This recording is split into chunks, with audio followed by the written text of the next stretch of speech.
Voting is in progress for the fifth phase of Lok Sabha elections.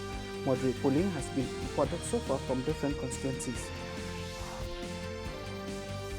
In Odisha, polling began at 7 a.m. this morning in 5 parliamentary constituencies and 35 assembly segments under these constituencies. Iranian President Ibrahim Raisi, Foreign Minister Hossein Amir Abdollahian, and a group of officials accompanying them have died in a helicopter crash in northwestern Iran.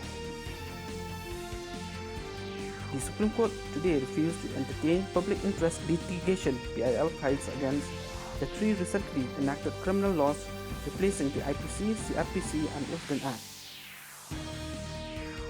Indian Council of Medical Research (ICMR) has said that the article related to BHU study on side effects of Covaxin is misleading and enormously acknowledges ICMR.